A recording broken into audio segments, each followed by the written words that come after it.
Hello, everyone. This is Greg, your host of Goddamn Gamecube. Welcome to Season 3. If you enjoy listening to our show, consider subscribing to us on YouTube for exclusive video content. Thank you and enjoy today's episode.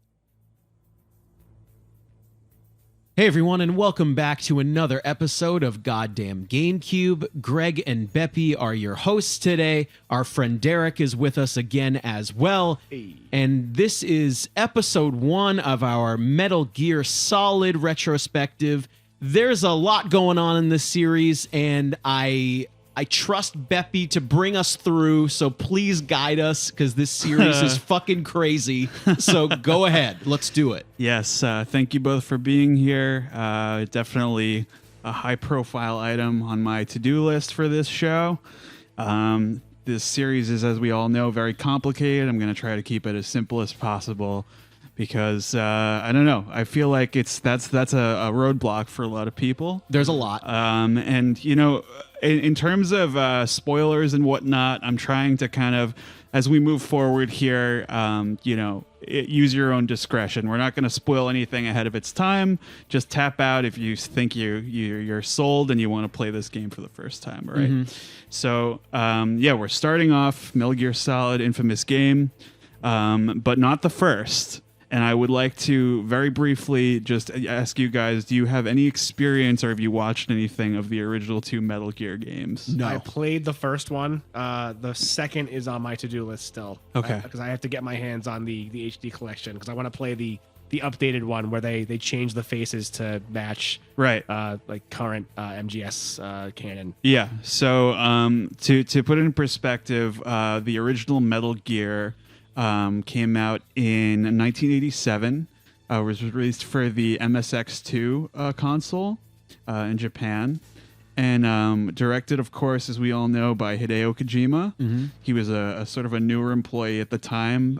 He inherited the project from a more senior employee, kind of a Miyazaki situation there, I guess. And it's pretty fascinating to me that what he always goes back to in this time of his life is someone saying, at least make one game before you die. Okay. And that was like their company philosophy, right? So this game is seen as the progenitor for the stealth genre. Mm-hmm. It has a, for its time, pretty complicated plot as it is. Basically, the premise is you are a young soldier spy called Solid Snake, and you have to infiltrate a fortress called Outer Heaven in Africa because there is apparently some kind of terrorist warlord who has a mech that will fire a nuclear weapon. And I'm just going to get this off my chest right off the bat. The only reason that the Metal Gears exist are because we want cool mech battles. Sure. Like that. I mean, the in-game premise is that, they can go anywhere. They're all terrain. They don't have to be fighting robots. Okay. Like that's my conceit. It's just for coolness' sake. Anyway, so this terrorist leader has acquired Metal Gear and is planning on using it on the rest of the world for some reason. And this is, even from the very beginning, this series has been very subversive because sometimes your supervisor is Big Boss, and he will call you on your radio and occasionally give you bad advice. And for its time, that was pretty revolutionary. Like, oh, oops, I forgot to tell you something. You're going to need your gas mask, right? That Sure. kind of thing. So in the end, you find out that he is actually the leader of this terrorist group or whatever, and he's been controlling things, and you have to fight him. He's like your former mentor or whatever. And I think you shoot a rocket at him, and they leave it at that, and they kind of, nuke goes off, and he says, I'll be back, or something like that. The second one, so the first one I would call like, it's, how would you describe it, Derek? Like, it's okay for the time. I would never play it again. Me neither. But it's like the kind of music cool. is the worst part. Yeah, it's pretty. Boom, boom, boom, boom. It's pretty rough. And the villains had great names though. Shoot Gunner is one of them. Yeah, and Machine Gun Kid I think is the second boss. And the Arnolds.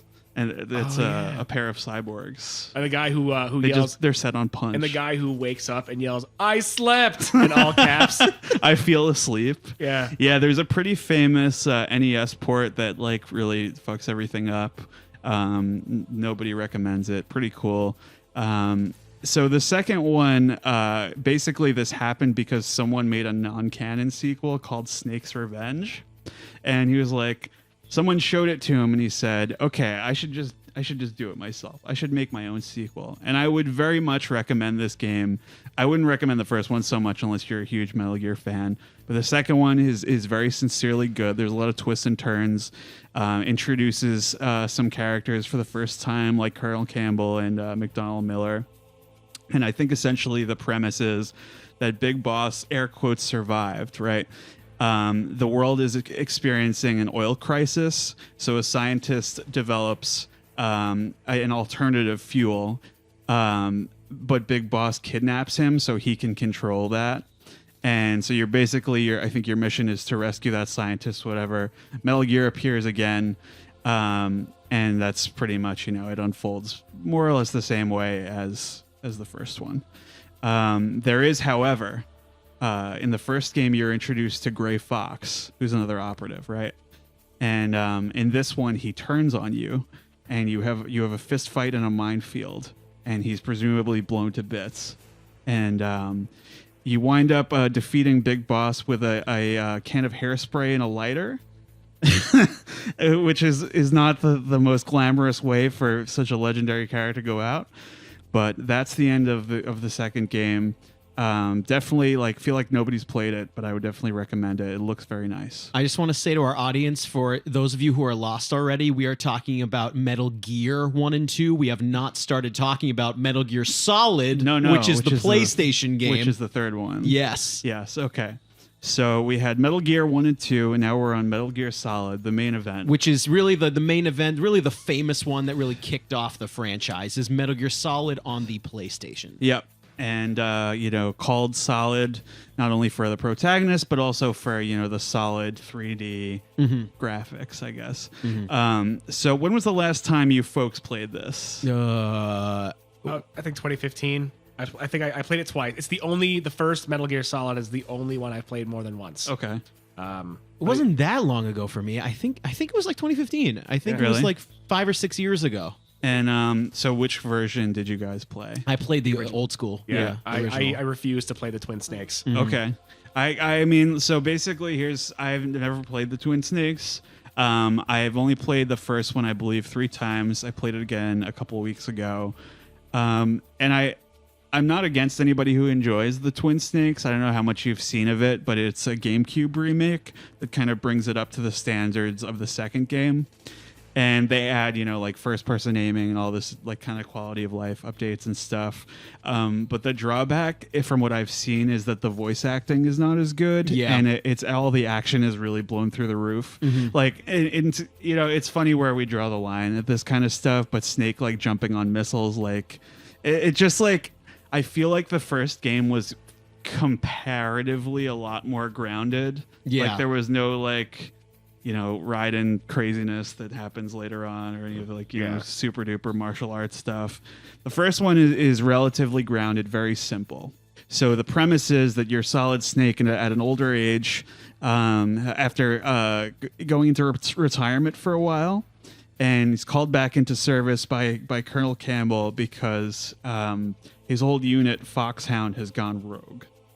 And they are being led by someone who has inherited his call sign called Liquid Snake. And they are they've taken over this island in Alaska, right? And they also are, they have a new Metal Gear that is being worked on there. And they're holding the world to ransom for Big Boss's remains, his body, because they are currently dying of a genetic defect engineered in there, because it's not just the squad, it's the other soldiers as well. So they're basically holding the world to ransom for that reason. Derek, am I understanding that right? That's the basic You're premise? referring to Fox Die. Yeah. Okay. Yeah. So essentially, you're being sent in as Solid Snake to quell this crisis, right? And I guess what I first want to ask you to do is you didn't play it that long ago. Let's talk about how it holds up. What do you visually, performance-wise, controls, the whole spiel? It holds up very well because the 2015 was the first time I'd played it. Right. Because I mean, whenever too. and I thought I enjoyed it thoroughly. Because like whenever I recommend this game to people, they're like, "Oh, well, it's like an old PS1 game from like the late 90s. It probably like hasn't aged very well." I'm like, no, believe me, it holds up to scrutiny. It's because it's like you compare that to other stealth games from around that time, or even a few years later, like Splinter Cell, for example. You go back to that game, it's very, very clunky. Doesn't handle very well at all. Whereas you pick up MGS 1 or 2, and it's like they came out recently. I mean, at least in terms of the way they play. Well, I think that Metal Gear Solid 1 holds up because it was a 3D game, but it's still kind of a top-down game. And I think the gameplay and the situations you're in, I think all fed into each other really well. Where it feels less dated because of how it all comes together. Like we'll talk about this later. I feel like some later entries actually feel worse because of how how 3D games sort of advanced and maybe the Metal Gear gameplay didn't, and it feels very strange. But I think this game, the sort of almost arcadiness of the shooting kind of all came together in a better way. Yeah, it aged a little bit better in that way. I will say that it is kind of strenuous that you have to walk around with a D-pad instead of a control stick. Not ideal, but I mean, like you say, it is kind of, you have the top-down arcade. It's worth noting that the original game was kind of inspired by Pac-Man, and so it's very much like in the avoidance. And you're keeping in mind, it's very, very revolutionary for the time that they had you running away and hiding instead of going shooting at people, etc. I think visually it's obviously it's a PlayStation 1 game, but I played whatever is on the PS3 marketplace. I think it's like an HD port or something, and it's very like charming to me. It's very like the way their faces move when they're talking, like up and down, kind of. It's very of its time. The voice acting was noted in particular for being very good. Oh, especially for that time when all voice acting was terrible. I was just going to raise that point because I didn't have enough free time, of course, to like replay the games in advance of this podcast. But I do a lot of driving. So what I did do to brush up on the story was to play the game movies on YouTube, and I just had this big grin on my face the entire time listening to the first game. Like the voice acting is so unbelievably good, especially when you consider like American like English dubs of Japanese content back then. Awful. Like most of the time were just pure dog shit. Yeah. Like it's just because even like here's an example, like Final Fantasy X, which came out 2 years later. Yeah. One of my favorite games from my youth, but the voice acting in that game is the sole reason why I cannot bring myself to revisit that game. What year did Metal Gear Solid 1 come out? 1998. What I find fascinating too is like even Silent Hill 1, the voice acting is terrible. Right. And that came out after. I believe that was 99. Yeah. And if you look at the most infamous like terrible voice acting of the time is Resident Evil 1, and that's awful. And it's only a couple of years prior. Exactly, it was 96. So I think this game not only was it, what's the word you used? It was the what of the stealth genre. It's progenitor. Really, the progenitor of the stealth genre. They also put forward like we want it to be well acted, which at that time you don't really see that. And I think also it helps that it was either really good direction or I've heard that there was some kind of revisions to the script to make it work better in English or whatever. Interesting. Okay. But David Hayter, I believe, has some. I think he grew up in Japan, so okay. he's the voice of Solid Snake, and I think he got like the intonation, like this is how we transpose it into English, I suppose. And not only him, I think everyone is terrific, and they deliver these absurd, really over the top lines that. And occasionally, like very poetic ones. They so emphatically, and they really embody the characters super well. In addition to that, also in the auditory spectrum, the sound design is terrific, and the music is probably my favorite of any of these games. Just a lot of in terms of the later games have their own like standout tracks that everybody remembers, but the overall score of this game I like just the most. It's very good, especially considering like the limits that those older consoles Yeah, had the in limits terms of of the their time. music engine. So I'm going to make another Final Fantasy comparison. Now, I love the music from FF7, but if you go back and play those games, like for example, the synth they would use, like the trumpet one especially, it's like nails on a chalkboard. Yeah. And it only came out a year prior. Yeah, exactly. Right. It's so bad. But in MGS1, I'm pretty sure most of the tracks, except for the best is yet to come, which is obviously like a real like vocal recording. Yeah. It's all synths. It's but it's a lot of it sounds like even Tasteful. and the strings. I mean, you sometimes forget that they're not real. So Like, the it's very, sound it's, design is a little bit more it's tasteful. very well Yeah. produced. Well, Yeah. I mean, because it's like a lot of good film scores. We should talk. These are obviously he's a very influenced by cinema director. Like most film scores, it draws a lot from the main theme, "The Best Is Yet to Come," which plays at the end of the game.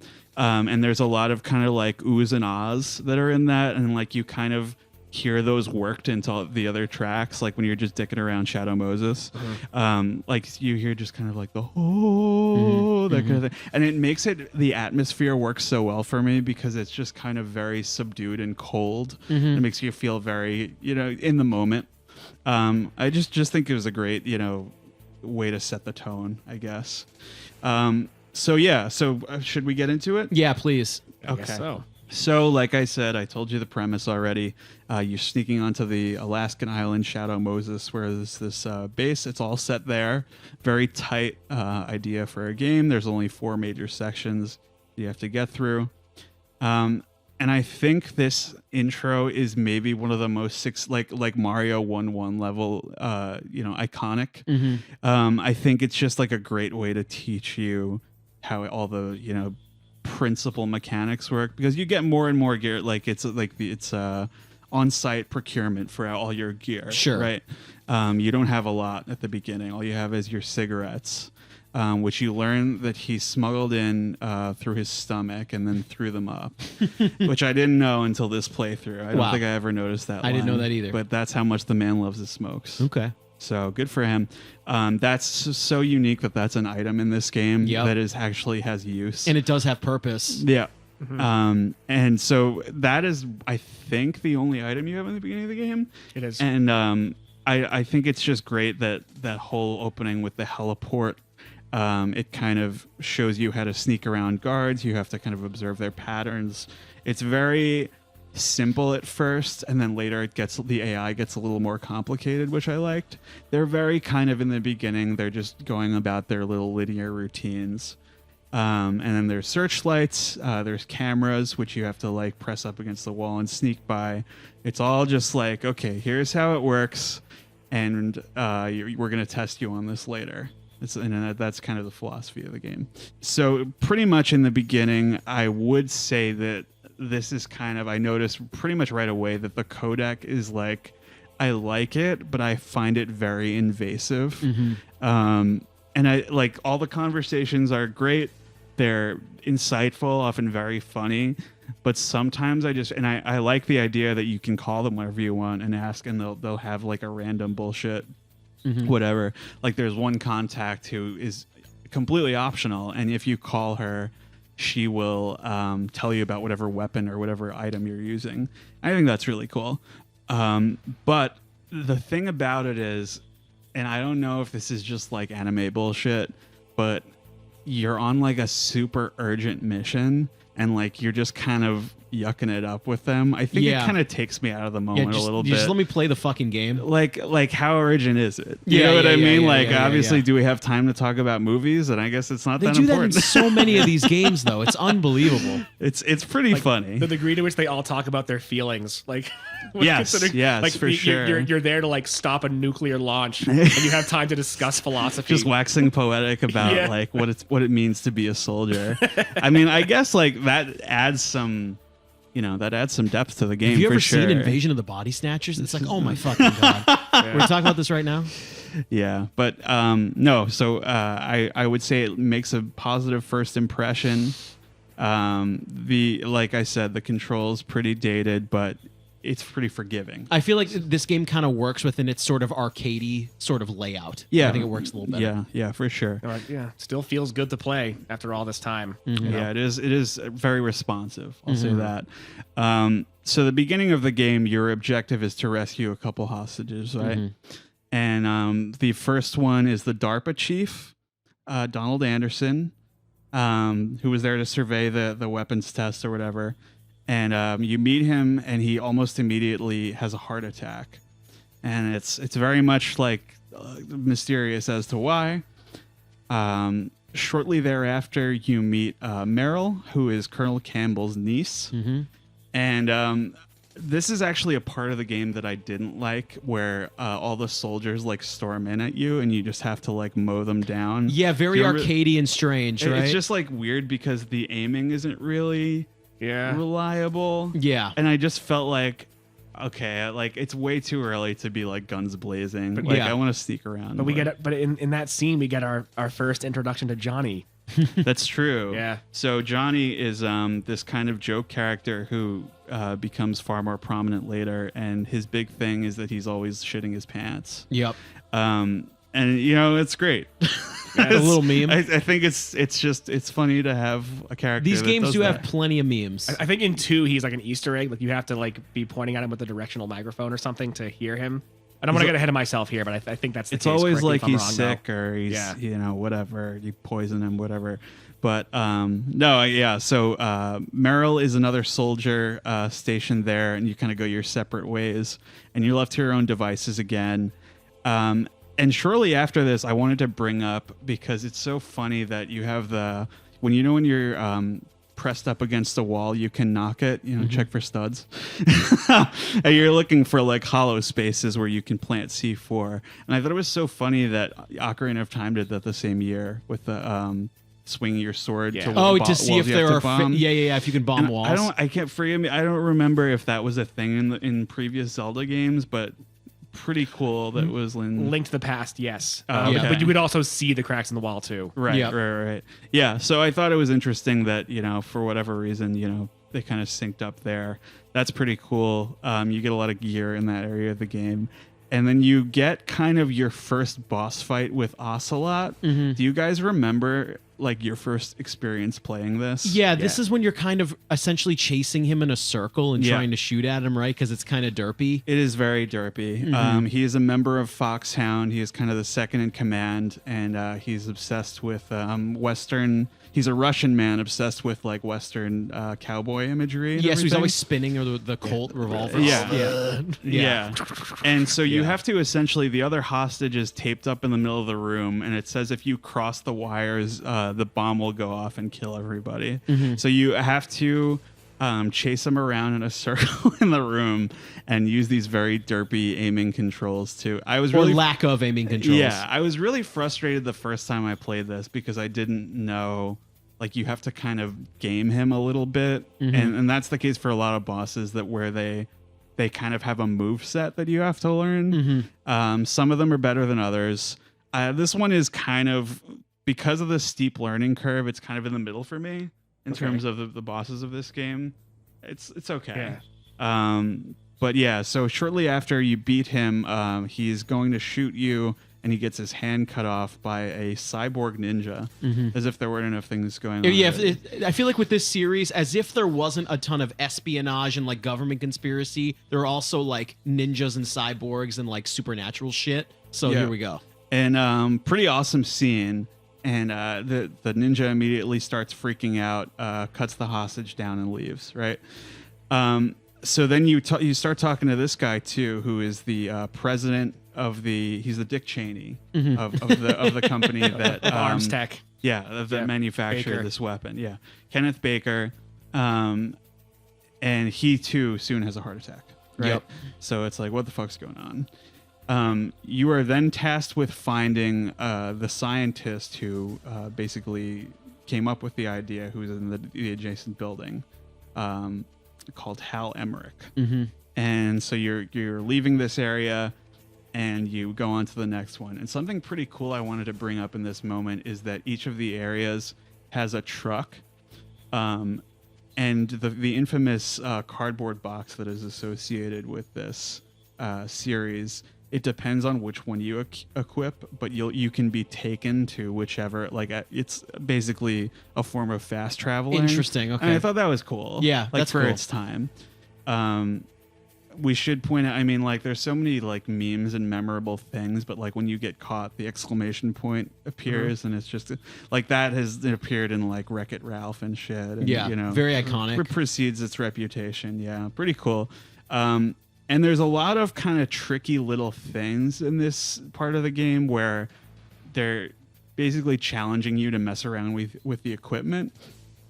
You find the mine detector in an optional room, and you can like that'll help you see those. And there's a room with lasers, and you equip the cigarettes, and the smoke will help you see them. That was really cool. That's transparent. probably like when I was playing it for the first time, that's probably one of those moments where I said, oh, so they really thought of everything, huh? Yeah. How do you see the lasers? Oh, smoke the cigarettes. Right. Pretty cool. Very good, and it drains your life when you smoke them. Pretty awesome. Mm-hmm. There is a battle with a tank in this part of the game. Yeah. Also very kind of mid on this, I guess. It's easier than it looks though. Yeah, because which brings me to my favorite voice actor in the game, the guy who plays Vulcan Raven. yeah, that guy's awesome. You should crawl on the ground like the snake that you are. The guy is true. absolutely In awesome. battle, he fights as if possessed by a demon. So he's a shaman with and he, if I was casting the movie, he would probably be played by The Rock. Yeah. Oh, yeah. And he has the physique. He's covered in. He has a raven tattoo on his forehead, and his minigun is his weapon of choice. All the different bosses just kind of have their own like tool of their own trade. thing. Yeah. And he's a tank commander in this part, and you have to lob some grenades in there. And it's kind of fair in that it magnetizes a little bit. Like you don't actually have to, nothing but net it into the tank. I like that about it. And then you kind of move into what I think is one of the most interesting parts of the game, which is the nuclear weapons storage building. And you can't fire your weapon in here. Yep. But the enemies can. So basically, if you get caught, like you're fucked. It's done. Yeah. Yeah. So pretty cool to throw this at you like right off the bat, like your second area.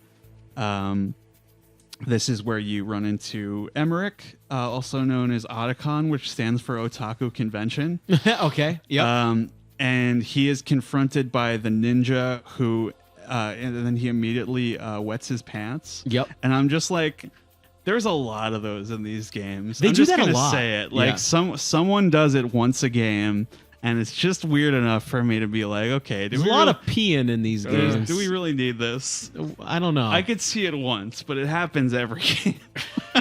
I don't know. Maybe that's You don't Kojima's thing. I don't know. You don't understand. It's vital to the plot. It's very important. It's very important. I like the boss fight with the cyborg ninja Gray Fox a lot. Oh yeah, it's kind of like the fist fight. Yeah. Yeah. And he kind of has his own very Dark Soulsy like Movesets. routine that you have to learn to dodge and be out of range for and everything like that. And you can fuck with him and use like chaff grenades, which are intended to disrupt electronics. And then like if you use that, he'll be like he'll call you dishonorable effectively, like only a fool trusts his life to a weapon. Yeah, and like all these yeah. is like just kind of because he wants to have a fair fight with you. And what you learn is that he is Frank Yeager from the previous games, and he's been put back together as a robot. I don't know. I don't know. This is kind of when you get into this part of the game, there's a little bit of kind of confusion and backtracking. I may be getting ahead of myself a little bit. You have to re-rendezvous with Meryl. Yeah. Mm-hmm. And you wind up meeting the infamous boss, Psycho Mantis. I mean, that's got to be one of the most infamous bosses ever in games, right? Is it the best one ever in games? One of the most iconic. It's got to be up there. It's infuriating at first before you know to switch the control into port 2. But I mean, isn't that crazy though? Like I can't think of any game, especially at that time or ever, where to beat this boss, you have to do something outside of the game to do it. They have there's a couple there's little bits of that beforehand as well. Like there's a part where President Baker like after the Ocelot fight tells you, oh, that's right, her number is on the back of the CD case, like when he's telling you how to like contact Meryl. Yeah. And he doesn't know like the code offhand, and you have to literally look at the back of the disc, Okay. like, the disc case to see like her frequency in order to contact her. So there's that. But the problem with the Psycho Mantis thing is there are no in-game hints that would point you to the realization that you have to switch the control port. Doesn't your codec tell you if you call? Yeah. But after you die twice, then like the then game, they help yeah, you. right. So then the colonel chimed in and is like, "Snake, switch the control to port 2." It's like how would I possibly have known that? Like, Yeah, I understand what you're saying. There should have been some foreshadowing that would have allowed the player to arrive at that conclusion themselves. To make it clear for everybody listening at home, Psycho Mantis is another member of Foxhound who not only he has telekinesis, but he can also control minds and read minds. And he will read your memory card, your PlayStation memory card, and if it's like a Konami property or whatever, he's like, "You like Castlevania, don't you?" What's really cool is like I was doing some research on this. I don't know if this is a fact. Did they have the voice actor record every game that was on the PlayStation 1 at the time? Or it's close. I think it was just the Konami properties. Like he says that Tekken. Suikoden, right? Or I can't pronounce He it. references Tekken if you've played that. Yep. The others I can't really name offhand. There are a couple of them. I can't pronounce the Suikoden game, but it's that Azure something as well. Are those all Konami properties? I don't know. Probably. He'll also say like, "Oh, you like RPGs?" It's really weird. Yeah, and taking full advantage of controller vibration at the time. He's like, "Put your controller on the floor. Oh my I'm gonna God. move it with my mind." It's pretty cool. It's so funny, Especially when you think about the time it came out. It's pretty cool. it's very quaint now. I do obviously, love how but that game delights in breaking the fourth wall. It just Yeah, doesn't give a all fuck the time. Oh yeah, yeah, and none of it feels like cheap in any way. It's all fun. Yeah. And it's so awesome that like because you won't be able to hit him unless you swap your controller port. Yep. A couple fun tricks in that fight. He takes control of Meryl. You have to knock her out non-lethally. But I like that kind of when you do defeat him, he kind of repents. Yeah. And he points you in the right direction and says that it feels nice to help you. And I'm like, that's kind of cool for like such a serious like super soldier game. Like and no, okay, so this is the part that I was talking about earlier that gets me like rustles my jimmies a little bit. Okay, go ahead. There's a couple parts in this game that are just brutal when it comes to backtracking. And Okay. it's like it's a big minus on this game for me, revisiting it. So at this point you and Meryl come across this part is pretty cool actually. You go back outside and you come across an area that is mined, right? And she will walk in front of you and do this complex kind of stepping pattern. And she's like, when Psycho Mantis was in my mind, I saw where the mines were planted. And it's like, oh, very cool, very cool. And if you just really, you can follow in her footsteps. But if if you think about it, Solid Snake, he's a real man. He does whatever he wants. You push forward and you will just completely go through the minefield untouched. Just push forward. Really? Yeah. Yes. And you're already in position to just run a straight line and miss all the mines. I think that was intentional. Completely. It has to be intentional, right? And I think that was like the point. Like she's like really like proud of herself. You can just walk. You're just running. It's right like a through. punchline. But that is when you meet Sniper Wolf, who immediately incapacitates Meryl, and you have nothing to fight her with. So you have to double back all the way back to the first building to get a sniper rifle. You get the PSG, and then you can fight her. Yeah. And then you go all the way back, and then you have a proper boss fight. Somewhat mitigated with the fast travel that I mentioned, but it's still kind of a hike. After this, I thought that was kind of cool because what I noticed this time in both of her boss battles, you fight her again later, is that when I was scanning for her, because the camera is brutal when you're in these first person kind of situations, but what is her giveaway is her breath because it's cold, and I'm like, oh, that's 1998. That's awesome that they thought of that. and you get captured at this point. This part I have like mixed feelings about, but it is kind of cool where you have you're tortured. Yeah, that's right. And you get a mash triangle. What are your thoughts on button mashing sequences? We haven't really talked about. I mean, this. well, I feel like it was kind of a thing at that time where, like, did you guys ever play Legend of the Dragoon? No. Where, like, to actually do moves in this RPG game, you had to button mash or hit certain buttons really fast to do more damage. Think of it like Final Fantasy with button mashing in combat. It's kind of like that. Oh. I don't know. I feel like back then it also wasn't super responsive, but then it got worse as we look at the next 15 years of games. Sure. So, Well, no, the whole point of the torture scene is that mashing one button so fast for so long is painful for you as well. So they're putting you in Solid Snake's shoes. No, I think that's cool. well, I feel like in that way, I mean, that's probably that was very well put. I like that. Yeah. Well done. Yeah, well, it's completely, and then it's reinforced by you get breaks from this and opportunities to escape. So basically, what happens is the first time you're tortured, you get put in jail, and you contact Naomi, who we didn't even mention yet. There's another character in the support staff, and she says, put your controller on your forearm and it vibrates and it's like it like massages your muscles. And I'm like, that's pretty cool. That's too. cute. And it's her motive in this story is kind of difficult to discern until later, but there's a couple ways you can escape from prison, right? The first time, I think you just have to stay out of sight, and the guard will be like, "Where'd he go?" And then you can just take him out and do whatever. The other one is that you can call Otacon for help, and he will not help you, but he'll bring over some ketchup. And what you can do is you can take this out and equip it, and you just smear it underneath yourself so it looks like blood. And the guard will come in and be like, "What happened?" And then you can get the jump on him.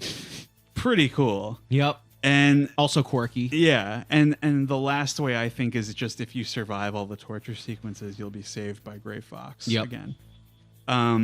So I do like appreciate that you're kind of getting some linearity there, and we should mention that how well you do in the torture sequences governs which ending you get. Oh, okay. Yeah. So moving on from there, you're kind of left very vulnerable for a while. And you get into the third area, which is the communications towers. And this is kind of where the game gets into, like, for some people, a little set piecey. But I think all of them are good. And, like, so there's a moment where you have to escape enemy soldiers. And you have to run up a staircase and keep tossing stun grenades behind you and stuff. And it's pretty exciting. And then you have to fight Liquid, who is flying a helicopter. That's right. And for some reason, I never had trouble with that boss fight, despite the camera. I think I think it's fair. I'm you. What? Yeah, you are basically in this cutscene. I think it's revealed that you and Liquid are brothers. I think that's when you get captured. I think that's when that happens. Okay. Yeah. And essentially, both clones made from the genetic makeup of Big Boss. And he has a real axe to grind the whole time. I think he's a terrific villain. He's very impetuous, very hot-headed, and he's complemented well by Ocelot, who's very kind of cool and controlled. And it's really funny that his axe to grind is based on a fundamental misunderstanding of genetics. Because he's mad that he got all the recessive genes and you got all the dominant genes. And having recessive genes isn't necessarily a negative trait. It just means all that means is that you won't pass on as many of your traits to like your child, but it doesn't make you like inferior physically or mentally. Right. So it's either a whoopsie by the developers or an intentional, we made this character really stupid. I have no idea. So he's very kind of, in that sense, misguided, and a lot of what he's doing is based on that he has a chip on his shoulder, essentially. Like, I've been doomed from the start, essentially. I'm in your shadow, I'm in Father's shadow, etc. Cool thing about this, right? Later on in the game, you learn that Solid Snake's name is David. In the times of yore, of biblical times, right? David and Eliab are the sons of Jesse, and they're of 8 sons. Solid Snake and Liquid Snake had 6 siblings who were intentionally aborted to stimulate fetal growth, right? In the times of history, Eliab was passed over. He was very fair of complexion, and he was the tallest and strongest one, and he was passed over for kingship because he was not pure of heart, and it was given to David instead. So you get all these connections going as well. And what is Liquid's name revealed to be in Metal Gear Solid 5 is Eli. There you go. And it's just kind of like they thought of everything, and it's all on purpose. And that wasn't even revealed until 1998 to 2015. Isn't that crazy? Mm-hmm. They're really playing the long game here. Insane stuff. I just I feel like the lore is very, very captivating. It's just so much to take in. There's a lot. It's even in the first game alone, it's bonkers. You have a rematch with Sniper Wolf. Yep. Out in the snow in the mountains. Yeah, right? I like this boss fight. Yeah. But it does bring me to a trend in video games, which I'm glad has since died. Sniper sway.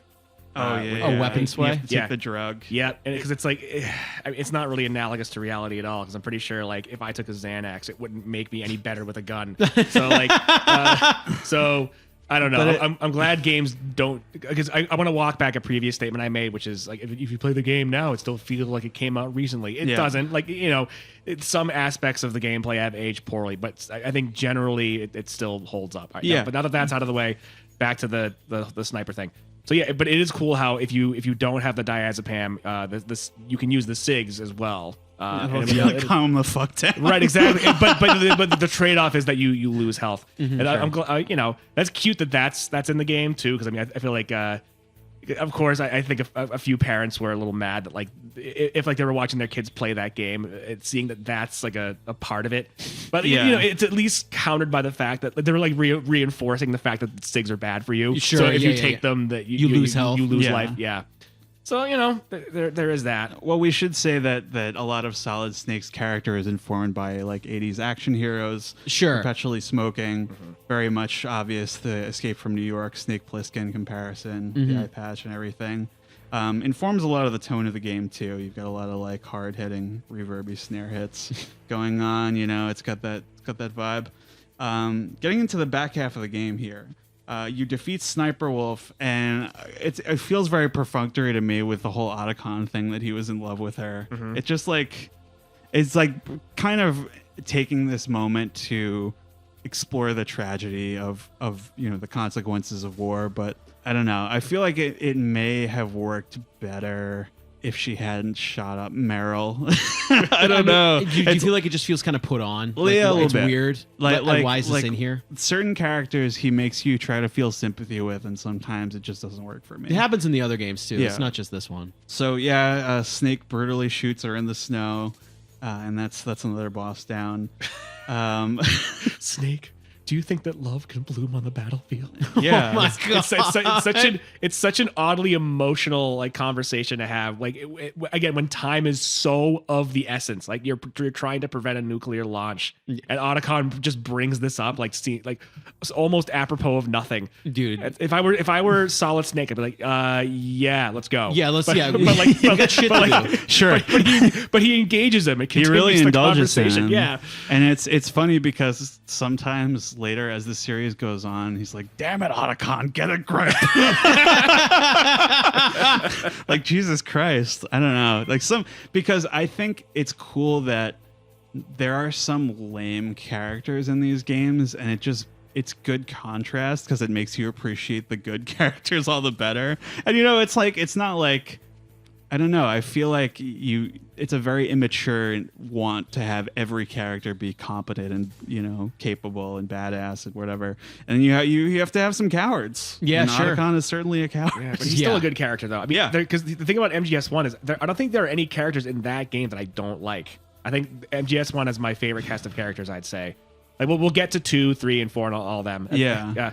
But trying to think of one. Yeah. Really, it definitely has. Foxhound, I think, is my favorite collection of bosses in the whole series. I think Dead Cell, the Cobra unit, and the B&B Corps, especially, all pale in comparison to Foxhound. I think that's the coolest cast of characters. I think. Well, I was gonna say maybe my weak link would be Naomi.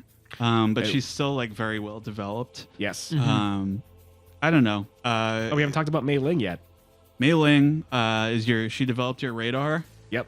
Which is how you see the boss's cones of vision, the camera's cones of vision. And she gives you all these Chinese proverbs throughout the game. It's just a lot of Confucian herbs of wisdom. To our audience, are you guys keeping track of all these characters yet? Yeah. Yeah. Jesus, how you doing? Hang in there. Yeah, hang in there.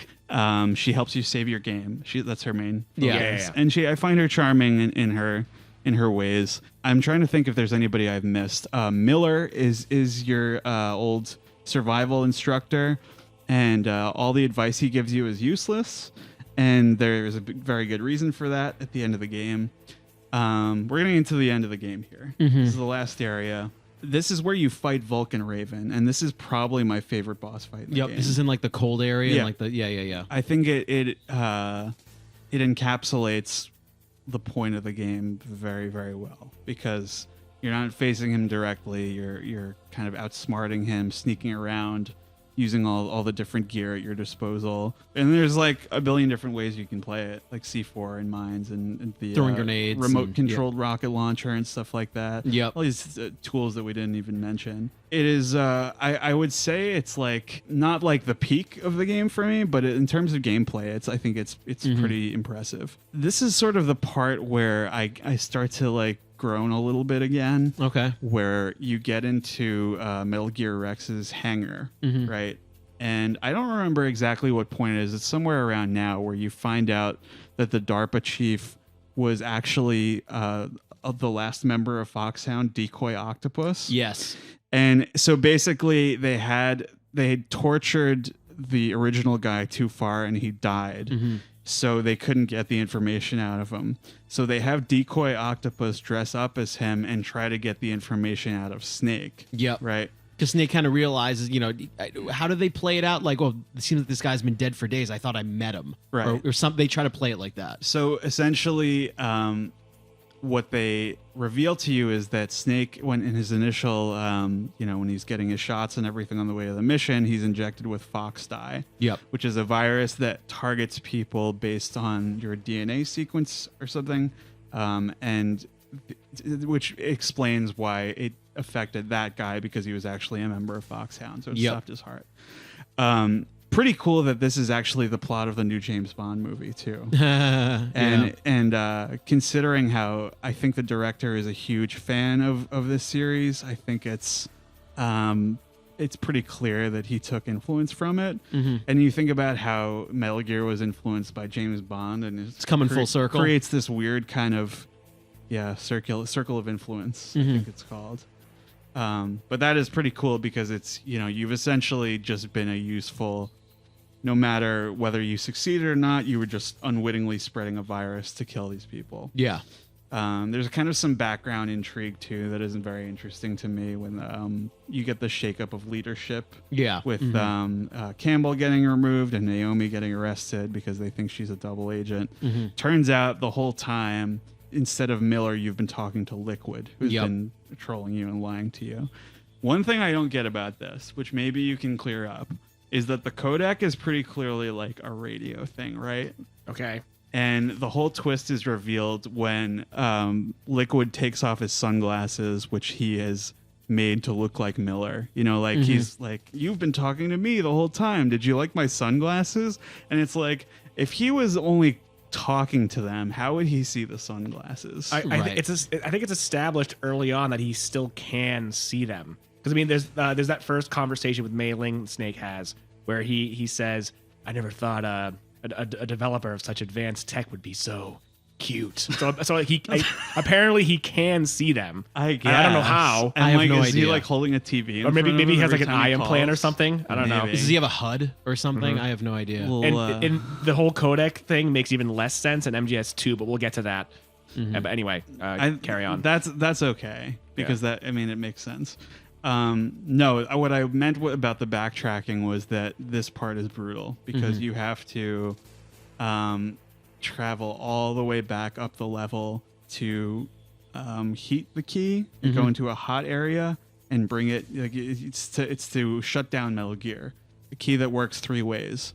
You have to put it in normally, then you have to heat it up, and then you have to freeze it. So you have to go back and forth between all these areas multiple times, and it's just a grind. Mm-hmm. Yeah, agreed. That is like that's like a point off the game for me, because if it were, it's to make the game seem bigger. Mm-hmm. But if it was tighter, it would have had like a more like kind of indie feel, a little bit more, you know. I don't know, just tighter and straightforward rather than we're padding out the game. Let's make you retread these areas. Yeah, and I don't think it's like they do differ it a little bit, but I don't think enough. Yeah, sure. To justify their inclusion. This part for me was absolutely brutal. Okay. Upon this replay, it took me several tries. The boss fight with Metal Gear Rex. Oh, okay, yeah. Mm-hmm. You have to destroy it. You have to take out its dish. Up top, and it is constantly attacking you based on your distance to it with a variety of weapons.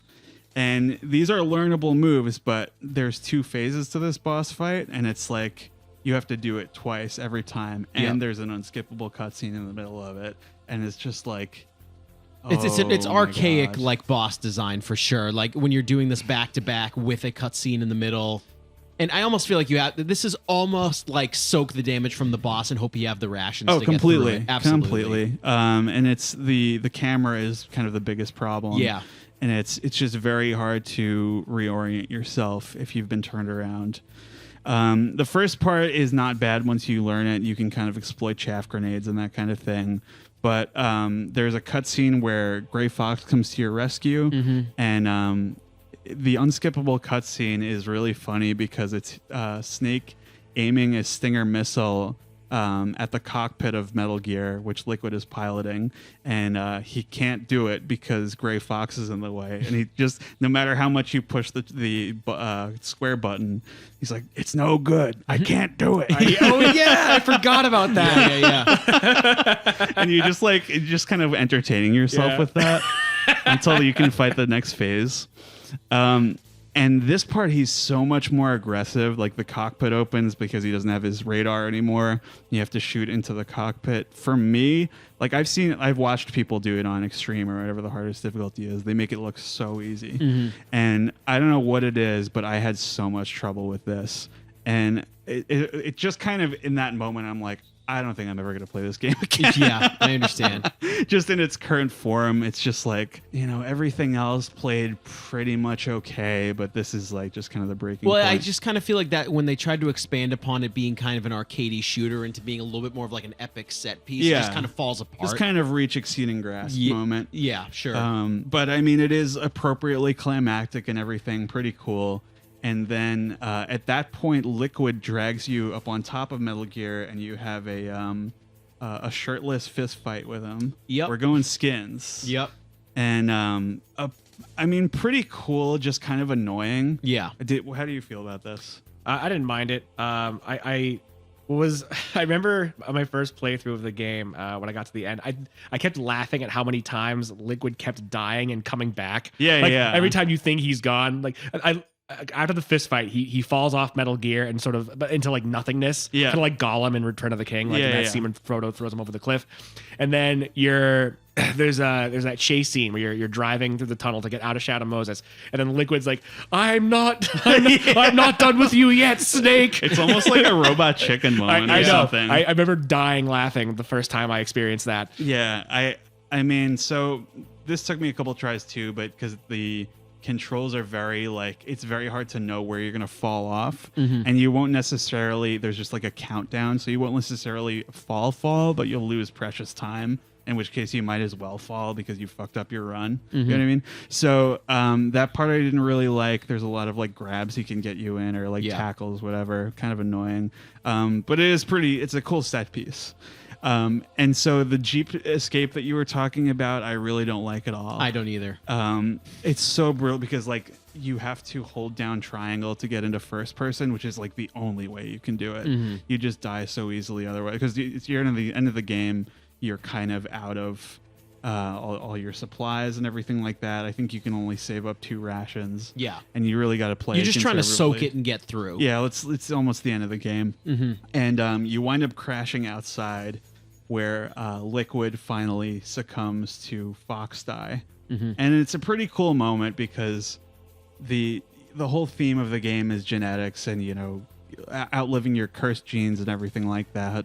And it becomes kind of a fate versus free will thing where Solid Snake is always like, you know, I choose my own path, and he's the one who survives. And Liquid is very kind of reverent about the idea of like, well, I was born with this, and, you know, I'm living with it and everything. And it really it's so strange because it ties that in with, I don't know how successfully, with all this kind of nuclear undercurrent and anti-war sentiment, and they're always kind of talking about how poorly nuclear disposal is going and how terrible for the environment it is, because they're kind of contrasting it with Solid Snake used to live in Alaska, and it kind of ends this way with him observing, you know, nature and stuff like that, and how invaluable it is to preserve that, and what a crime it is that nuclear science has imperiled it. Yeah. So a pretty tight fucking first game. What I didn't mention is that the different endings you can get, if you fail, Meryl will die and you will wind up escaping with Otacon. And it kind of, it's pretty poignant, and it kind of leads even better into the second game than the actual canon ending, which is Meryl lives. Yep. And it's kind of interesting to tie it in with like your own personal resolve, and can you live up to the heroic status. That's all I gotta say. I feel like I've been talking for hours, but probably not that long. Isn't the Meryl ending when Solid Snake reveals his name is Dave? Yes, And- Dave, Right. like David Hayter. Just like was that on purpose, where the voice actor's name is Dave, and so now the character's name I'm is sure. Dave? It was probably cute on purpose, right? It Yeah. has to be. I'm sure. Yeah, I thought that was a cute moment. Yeah, Where like, do you know what's interesting to me? Where like, and I've never, because in all of these Metal Gear games, whenever they introduce a character, it's like a movie. Here's this character's name played by this voice actor, Right. And then like at the end of the game, like Snake says, "Oh, I'm Dave," and then Yeah. but he's also, the actor's name is also Dave. It's right. cute. And it's in the Otacon ending. It's also, they remark upon that his name is Hal and your name is Dave, like 2001: A Space Odyssey. Yeah. Hal and Dave. How about that? Yeah. So, and then one thing I forgot to mention was tying back to the reveal that McDonald Miller was Liquid the whole time. Yeah. You find out that everything that has transpired up to that point was all by his design. Yep. Where like Liquid let you succeed, because it turns out the card keys that you went through all that trouble to make work were actually what activated the nuke. Right. Yeah. And at that point, that's when he takes the glasses off, and it's like, I was me the whole time, blah, blah, blah. So, but if Liquid's whole plan was for Solid Snake to succeed, then why are all his subordinates trying to kill you the whole game? Yeah. And why is he trying to kill you with a helicopter? Like it makes no sense. No. Yeah. I'm sure like somebody might be able to rationalize it properly, but There's I certain don't know. things that I just like, I've come to terms with. It's an unknowable mystery, like many things in life. I can explain a lot of the plots of these games. I won't be able to explain why Liquid is trying to kill you when it's so important for you to survive. Yep. I mean, there's a lot in these games. I mean, it's just, it really can't be understated. Like, hey, you guys still with us at this point? Whoever's listening, could you recite this plot back to me? Like, dude, it gets wild. And I mean, we would be remiss without mentioning there's a post-credits scene revealing that the President of the United States orchestrated the whole thing. It's very Neil Breen-like. Yeah. So with that in mind, keep that in mind for next week's episode, where we discuss Metal Gear Solid 2, Sons of Liberty. And that game gets even crazier. Which And is like, just Somehow. which is the first game times 10 in terms of like how like overly convoluted it is. I don't know if I'm going to be able to do it. We'll see. dude, like, if you thought this was difficult to follow, get ready. Well, anyway, this was episode 1 of Metal Gear Solid Retrospective, and we will catch you guys next time on goddamn GameCube for Metal Gear Solid 2, where my brain is going to melt. So thank you guys so much.